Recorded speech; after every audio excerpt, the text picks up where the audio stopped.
Bois sacré. Allah, wada tunu joy, nanyu jari nyasusi, mambo, yagana tunu jisusi, nyuka, nanyu joguaj, nyula, nanyu joguaj, nyuna dead, zakhlo nyuseni saku, nanyu bagabaite, dapti suni saku.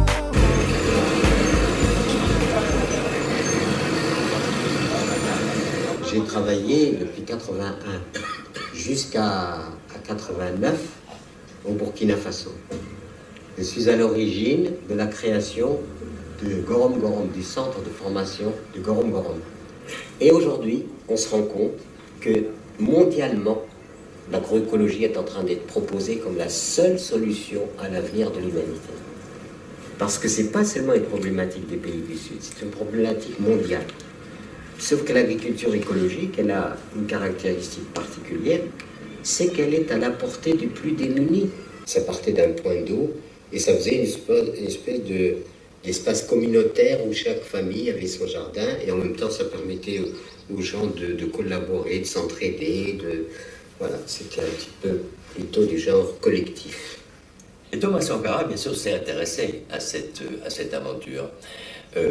Et c'est plus que s'intéresser, il a convoqué Pierre Rabhi, on a parlé ensemble, et malheureusement, mais c'est les histoires d'une vie. Le 15 octobre 1987, Thomas Sankara est assassiné. Et moins de 3 semaines avant, l'idée de Thomas Sankara était de proposer à Pierre Rabhi un poste de ministre pour le développement rural, pour l'application au niveau d'un pays de l'agroécologie. Imaginez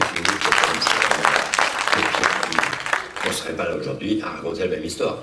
Elle serait ou plus fantastique, ou du moins exceptionnelle. Un des pays les plus pauvres de la planète, dont un homme prend conscience.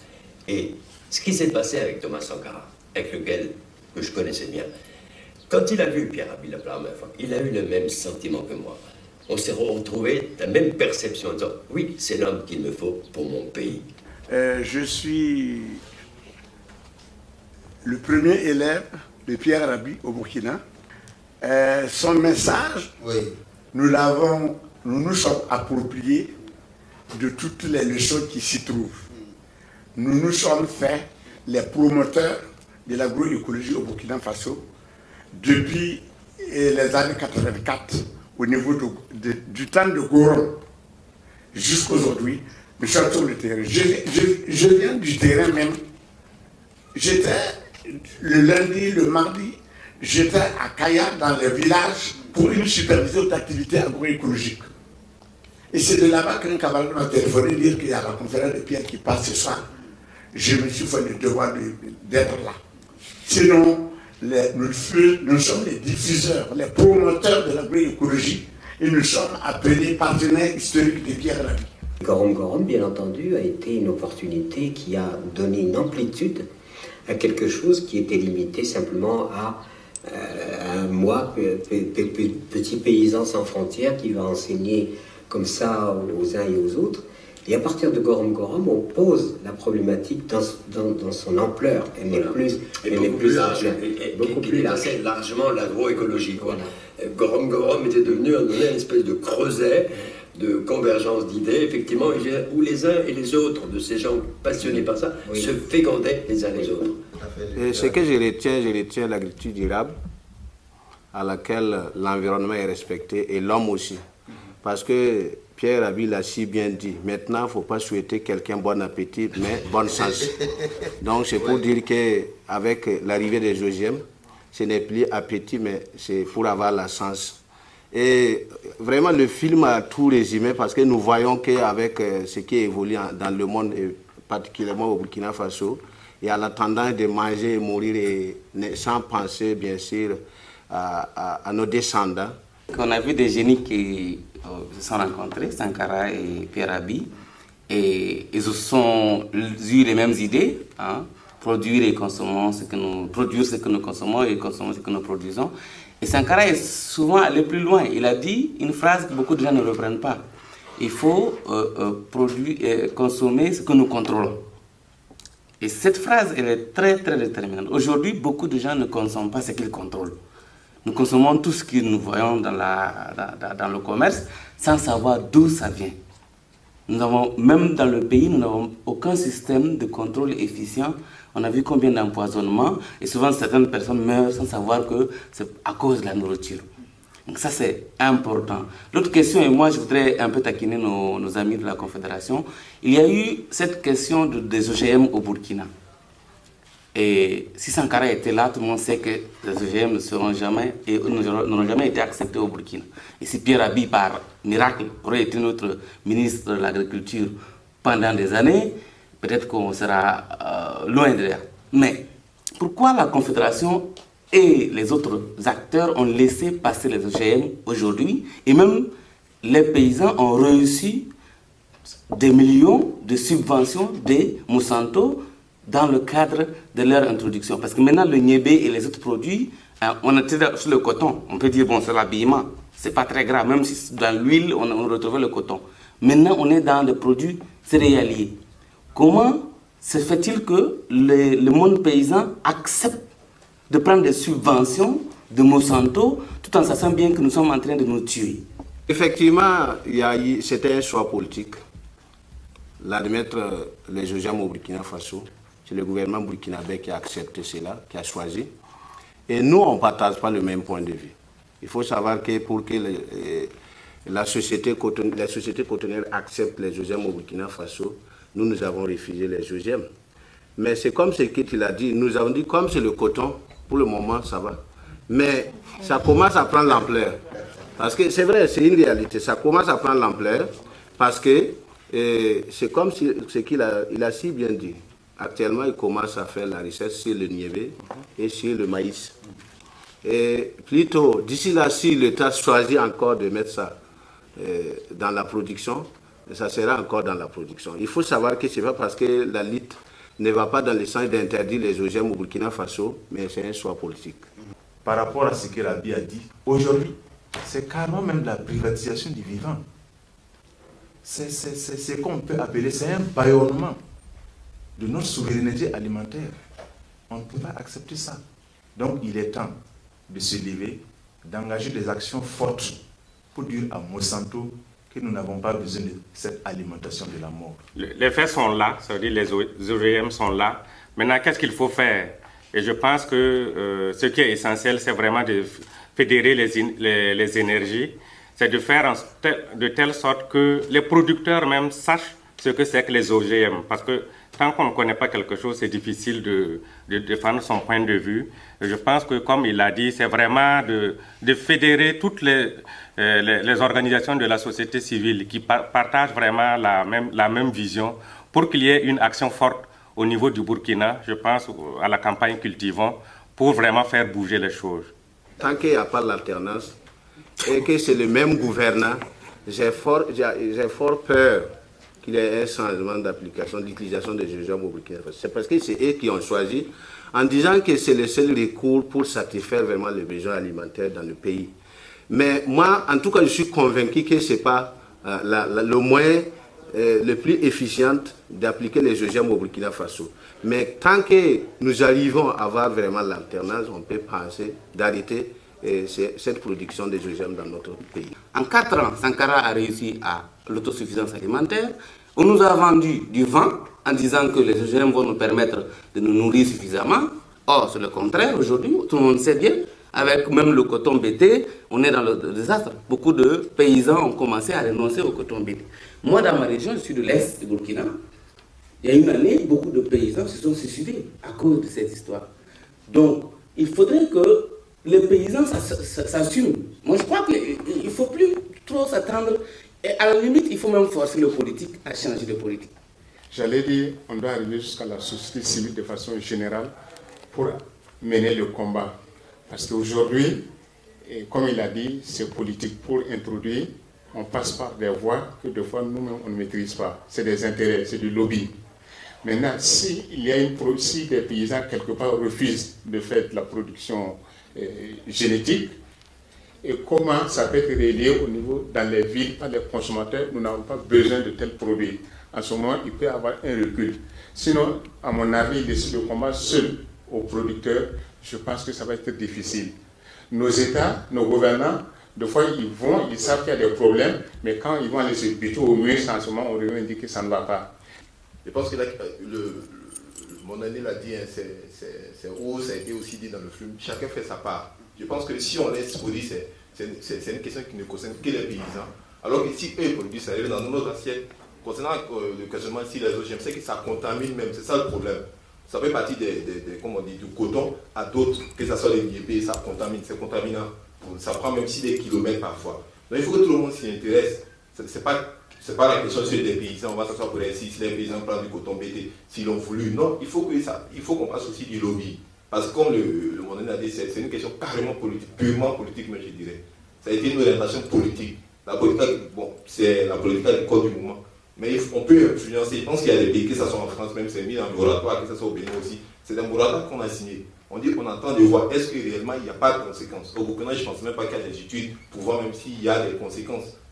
Alors, je suis tenté de dire que nous parlons beaucoup. Arrêtons de beaucoup parler et d'agir. Parce que j'ai l'impression que de l'autre côté, ils parlent peu, mais ils agissent beaucoup. Est-ce que vous comprenez ce que je veux dire? Parce que je pense que cette question, depuis un certain temps, autour des 4 murs, nous parlons de la question. Mais quelles sont les actions concrètes que nous prenons pour vraiment contrecarrer un peu cette action-là? On dit, moi je retiens, on dit chacun doit faire sa part. Et Rabi l'a dit. Maintenant nous devons agir. Et ce qui m'a intéressé, c'est lorsque on a posé une question au niveau du Sahel, il a pris le sable et puis il dit voilà, avec ça on peut tout transformer. Voilà, je pense que chez nous, on ne parle pas beaucoup, mais on a plus que 10 années d'expérience dans l'agroécologie. On a des partenaires du centre, plateau central jusqu'au nord, au Soum. On a plus que 600 hectares qui sont cultivés en agroécologie. Autre terre, avec ces partenaires, on commençait vraiment à agir, même si ça reste un peu cloisonné. Et comme on l'a dit, bon, c'est petit à petit que les choses seront fédérées pour constituer une force vraiment de proposition, quoi. Et comme exemple, on a des partenaires qui ont déjà mis en place des kiosques bio. Et dans ces kiosques, on ne vend que vraiment des produits locaux, que ce soit transformés ou crus. Et c'est une action qui a vraiment commencé. Ici au Burkina, je vis comme la majorité d'entre vous, mes frères et mes sœurs, c'est-à-dire dans une cour commune. Et j'ai mis en place un système en agroécologie où j'ai mélangé l'agroécologie et la permaculture pour dire qu'on peut aussi cultiver dans nos cours pour au moins savoir ce qu'on met dans notre assiette dans un premier temps, mais aussi pour une certaine souveraineté alimentaire. C'est-à-dire si un jour il y a un problème ici au Burkina, au moins dans votre cour, vous avez de quoi manger. J'ai commencé à créer une ferme agroécologique. Okay. Avec l'appui bien sûr de Oxfam. Ok, déjà c'est pas mal. Voilà. On n'a pas jeté, on a appris comment faire le compostage avec Pierre Rabhi quand il était au Burkina Faso. Et à d'autres technologies encore avancées. L'exemple que je peux donner, c'est vraiment au nord du Mali, dans la ville de Tessalit, habité par des Touaregs, donc jadis des éleveurs transhumants. Et avec notre appui, les gens sont arrivés vraiment à mettre en pratique l'agroécologie en créant des périmètres maraîchers. Et aujourd'hui, c'est des gens qui sont devenus sédentaires, qui produisent des légumes variés, qui produisent des agrumes. Et ce qui est très intéressant est que, comme Pierre Rabhi l'a dit, ça rend vraiment, j'allais dire, autonome. Parce qu'au temps de la crise au Mali, les maraîchers de Tessalit sont arrivés à produire parce qu'ils utilisaient tout ce qui était à leur portée pour produire, contrairement à des gens qui étaient habitués à produire à l'aide de l'engrais, puisque l'engrais ne pouvait plus rentrer, le pays, enfin, la région étant sous l'occupation djihadiste. Donc pour dire que il y a des exemples vraiment qui montrent que les pratiques agroécologiques permettent vraiment aux producteurs de s'adapter. Je dirais que déjà l'action de structures comme Oxfam, le Sénabio, etc., qui consiste vraiment à travailler à la base de sorte à à conscientiser les paysans pour qu'ils puissent avoir de nouvelles pratiques et déjà salutaires. Et nous, par exemple, à notre niveau, nous essayons de travailler de sorte à ce que les paysans utilisent des semences reproductibles.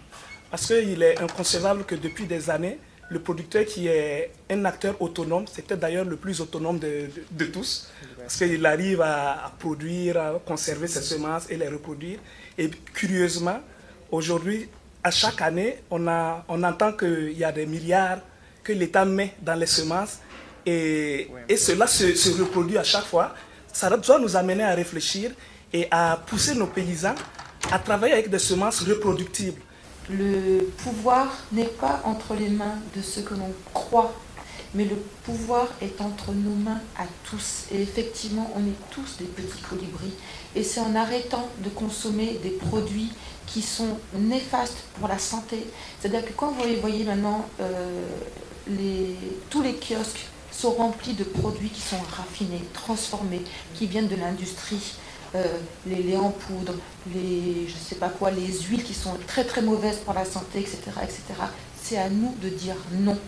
Avant-hier, quand nous accueillons le président Rawlings du Ghana, l'ancien président, la première question qu'il a posée dès qu'il nous a reçus dans le salon d'honneur, c'est de dire: est-ce que je pourrais trouver de la nourriture locale dans mon hôtel à l'AECO? C'était sa première question. Ça nous a tous étonnés, mais vous avez vu, il est toujours habillé en local. Il cherche à manger local, son équipage c'est pareil. Tout l'équipage qui était composé de 8 personnes, quand ils sont arrivés à l'hôtel, on avait un buffet. Le buffet qu'on leur a offert, ils ne voulaient pas manger. Ils ont demandé, et heureusement que l'hôtel était géré par un propriétaire ghanéen, qui a tout de suite trouvé une solution pour trouver une femme avec laquelle ils pouvaient avoir la nourriture locale. Et c'est ça, ce réflexe-là que nous devons avoir. Combien de personnes autour d'eux, dans leur boutique, comme elle a dit, trouvent la nourriture locale burkinabé fabriquée, emballée et pour qu'ils consomment. Nous sommes membres bien sûr de campagne Cultivons, à laquelle nous organisons ensemble chaque année ce qu'on appelle le Courrier du Faso. C'est pour amener la population burkinabé à changer leurs habitudes alimentaires, pour pouvoir vraiment aider les petits producteurs. Parce que notre combat, c'est pour vraiment soutenir les petits producteurs que nous sommes. Parce qu'il faut savoir qu'il y a plusieurs fronts de combat au Burkina Faso. Et il y a d'abord ceux qui veulent gérer l'agro-business pour accaparer la terre des petits producteurs que nous menons. Le combat farouchement contre cela. Et aussi à la consommation des produits. Parce que les gens ont dit, bon, c'est les riz importés qui étaient moins chers. C'est à partir de 2008 que les gens ont compris que ce n'est pas ça. Et que l'État, quand on a fait un plaidoyer, a commencé à investir un peu en donnant des subventions, des intrants tels que engrais et bien sûr des semences. Et les gens ont triplé la production. Ça veut dire que si j'attaque la politique, ça veut dire s'il n'y a pas une politique, une bonne politique, une volonté politique affichée, c'est difficile de changer beaucoup de choses. Je pense que l'action d'Oxfam, l'action de Autres Terres et d'autres ONG ici, c'est une goutte d'eau dans la mer. Je crois que l'agriculture, c'est un domaine souverain. Il appartient à chaque pays, il appartient à chaque État d'établir une véritable politique de développement. Et pour cela, si vous regardez les budgets agricoles, et les chefs d'État de l'Union africaine se sont engagés à Maputo en 2003, ils devraient accorder au moins 10% des budgets nationaux au secteur agricole avec grand A. 10 ans après, on a fait le bilan en 2013, sur les 54 États ou 52, il n'y a que 8 qui ont respecté leur engagement. Parmi ces 8, il y a le Burkina, mais si on rentre dans le détail encore, on s'interroge sur la qualité et sur l'impact de ces dépenses-là. Donc je pense qu'il y a encore un gros travail à faire au niveau de la société civile pour amener nos dirigeants à accorder plus de ressources à ce domaine-là. Si vous regardez aussi ce domaine-là, en général, les ressources affectées à l'agriculture, 70%, ça vient des aides extérieures. Donc quand il y a cataclysme, il y a problème. Donc pour terminer, pour une action concrète, il y a le sommet des chefs d'État de l'Union africaine à partir du 27 juin à Malabo, et à l'ordre du jour, il y a l'agriculture. Pour ce faire, il y a un certain nombre d'organisations de la société civile ouest-africaine qui ont élaboré 10 recommandations pour remettre au chef d'État. Et en même temps, il y a une pétition dehors. on veut recueillir plus d'1 million de signatures pour remettre officiellement au chef d'État, respectez vos engagements.